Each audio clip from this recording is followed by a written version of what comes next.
¿Alguna vez has notado cómo algunas historias se cuentan tantas veces que dejamos de preguntarnos si son verdaderas? Durante miles de años, la historia de cómo fue creada la mujer se ha pintado siempre igual. Dios tomó una costilla de Adán, y de esa costilla hizo a Eva.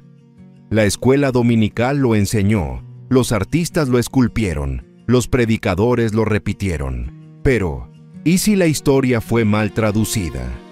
¿Y si el hebreo original pinta un cuadro completamente diferente, uno que restaura lo que se perdió a través de siglos de malentendidos? Hoy vamos a quitar capas de traducción, tradición y sesgo humano. Viajaremos más allá de la Biblia en inglés, más allá de la Vulgata latina, incluso más allá de la Septuaginta griega, hasta llegar al antiguo hebreo que Moisés escribió bajo inspiración divina. Y lo que encontraremos allí no reduce a Eva a un fragmento, la revela como un reflejo igual de la imagen de Dios, la palabra que lo cambió todo. En Génesis 2:21 a 22, las Biblias en inglés dicen: El Señor Dios hizo caer un sueño profundo sobre Adán, tomó una de sus costillas y cerró la carne. Luego, de la costilla, hizo a la mujer. Pero la palabra hebrea traducida como costilla no significa costilla en absoluto. Es sela, tesela, una palabra que aparece más de 40 veces en el Antiguo Testamento y casi siempre significa lado, estructura o muro de apoyo. Cuando Dios ordena a Moisés construir el arca del pacto en Éxodo 25:12, le dice que coloque anillos en los lados, sela, del arca. Cuando se describe el templo de Salomón en Primera de Reyes 6:5, el texto menciona cámaras construidas a los lados, sela, del templo. En Ezequiel 41:6, el profeta describe las cámaras laterales del santuario, de nuevo, sela. Entonces, ¿por qué en Génesis 2 los traductores de repente convirtieron lado en costilla? Porque los primeros traductores griegos y latinos eligieron palabras ambiguas que podían significar ambas cosas. Con el tiempo, costilla se quedó, especialmente en la tradición occidental. Pero el hebreo revela algo mucho más profundo.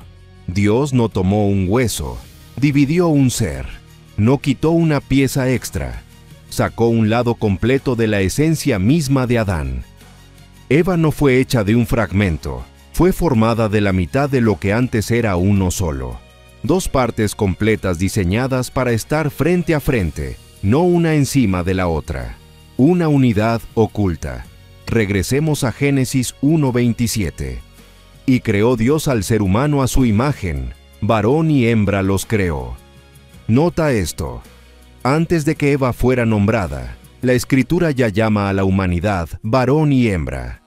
¿Cómo podría ser eso, a menos que el primer ser humano, Adán, encarnara ambos aspectos de la imagen divina, masculino y femenino, antes de ser dividido? Los antiguos escritos judíos confirman esto. El Midrash Rabbah dice que el primer ser humano fue creado con dos rostros y luego fue separado en dos. El Talmud repite esa visión. La humanidad comenzó como una, revelada luego como dos. Así que cuando Dios toma el lado de Adán, no está haciendo una cirugía, está haciendo una revelación. Está revelando lo que ya estaba dentro, el equilibrio sagrado de lo masculino y lo femenino, cada uno llevando parte del reflejo divino. El acto nunca trató de pérdida, sino de multiplicación. Construida, no creada. Cuando Génesis dice que Dios hizo a la mujer, el verbo hebreo usado es baná, que significa construir, edificar, establecer. No es un lenguaje casual. Es el mismo verbo usado cuando la Escritura describe la construcción de templos, altares y ciudades. Eso significa que Eva no fue un accesorio, fue arquitectura. Fue edificada con diseño, sabiduría e intención. La misma precisión que Dios usó para construir el templo donde habitaría su presencia. En otras palabras, Eva fue diseño sagrado, hecho carne. Adán lo reconoció de inmediato. Sus primeras palabras registradas en la Escritura no fueron mandatos ni reclamos de posesión. Dijo: «Esto es ahora hueso de mis huesos y carne de mi carne». Eso no fue jerarquía, fue armonía. La vio no como propiedad, sino como contraparte. En ese momento, la creación se completó. 2 templos vivientes, de pie uno al lado del otro, albergando juntos la presencia de Dios, la fractura y la caída. Pero todo cambió en Génesis 3. Cuando entró el pecado, la vergüenza lo siguió. Lo primero que hicieron Adán y Eva después de comer el fruto fue cubrirse. Lo que antes era abierto y sin vergüenza se volvió dividido, y escucha la voz de Adán después de la caída. El hombre que antes cantó: «Hueso de mis huesos», ahora dice: «La mujer que me diste, ella me hizo hacerlo». La poesía de la unidad se convierte en prosa de culpa. Ese solo momento puso en marcha siglos de distorsión. El lado igual se volvió una costilla subordinada. La asociación se transformó en patriarcado. La armonía de Dios fue reemplazada por jerarquía. Cuando Dios le dijo a Eva: «Tu deseo será para tu marido, y él te dominará», eso no fue diseño divino, sino diagnóstico divino. Describía la ruptura que el pecado había introducido, no el orden que Dios había planeado. Antes de la caída, no había dominio, ni rivalidad, ni control, solo reflejo y respeto, el plano restaurado. Pero la historia no termina en el jardín. Dios siempre escribe redención dentro del juicio. Y donde el primer Adán cayó, el segundo Adán, Jesucristo, se levantó para restaurar el diseño. Cristo no solo salvó almas, vino a reconstruir el plano original de la creación. Donde la culpa de Adán trajo separación, Jesús trajo restauración. Levantó a mujeres que habían sido silenciadas, olvidadas o condenadas. En un pozo en Samaria, habló con una mujer que nadie más se atrevía a acercar, y la convirtió en la primera evangelista de su ciudad. En Betania, permitió que María se sentara como discípula a sus pies, un lugar reservado para hombres, y defendió su derecho a aprender. Cuando una mujer sorprendida en adulterio fue arrastrada ante él, Jesús silenció a los acusadores y restauró su dignidad. Y cuando resucitó de entre los muertos, la primera persona a quien se apareció fue una mujer, María Magdalena, y la envió a proclamar el mensaje más grande de la historia: Él ha resucitado. ¿Lo ves? El segundo Adán reintrodujo la asociación que el Edén había planeado. Convirtió subordinadas en coherederas, siervas en discípulas, silencio en canción. En él, la maldición fue revertida. Por eso Pablo pudo escribir con valentía en Gálatas 3:28: «No hay varón ni mujer, porque todos ustedes son uno en Cristo Jesús». No se trata de borrar la identidad, sino de sanar la división. Cristo no borra la diferencia entre hombre y mujer, la redime, restaura el lado, de nuevo, cara a cara, el verdadero significado de la unidad.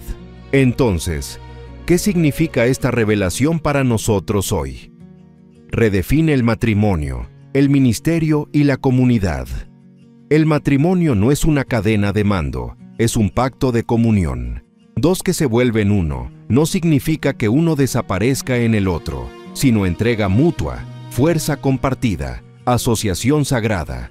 La cabeza, en su forma bíblica más pura, no significa dominio, significa responsabilidad, sacrificio propio y amor que da espacio a la voz y el don del otro. En la iglesia, esto nos recuerda que las mujeres no son asistentes de la misión, son colaboradoras. Romanos 16 menciona a mujeres que dirigieron, enseñaron y financiaron la iglesia primitiva: Febe, Priscila, Junia. Pablo no la silenció, la celebró. Y en nuestros hogares, esto desafía la mentira de que el valor depende del género. Tu esposa no está debajo de ti, está a tu lado. Tu esposo no es tu superior, es tu compañero en propósito. Dios nunca construyó a la humanidad para gobernarse a sí misma. La construyó para reflejar su imagen juntos, de vuelta al principio. Así que volvamos a ese momento antiguo en el Edén, antes del fruto, antes de la caída. Imagina al Creador arrodillado en el polvo, formando vida no desde la cabeza para dominar, ni desde los pies para ser pisoteada, sino desde el lado, para estar hombro con hombro. Nunca fue resta, fue multiplicación. Nunca jerarquía, fue armonía. Nunca una costilla, fue una revelación. Hombre y mujer, reflejos iguales de un todo divino, templos de piedra viva construidos para albergar juntos la presencia de Dios. Cuando redescubrimos esa verdad, el suelo bajo nuestras tradiciones comienza a moverse, porque esto no es solo teología, es identidad. Recuperar el verdadero significado de Tzela es recuperar la dignidad tanto de la creación como del Creador, reflejada en nosotros, el llamado a la restauración. Así que aquí está la pregunta: ¿seguiremos repitiendo la vieja mala traducción? ¿O viviremos la revelación restaurada que siempre ha estado en la Escritura? Si esta verdad movió tu corazón, no la ocultes. Compártela, háblala, vívela. Porque cuando el hombre y la mujer vuelven a estar lado a lado, la canción del Edén vuelve a resonar. Nunca se trató de una costilla, siempre se trató de un lado, un diseño sagrado creado para la unidad, la igualdad y la asociación divina. Y en Cristo, ese diseño vive otra vez.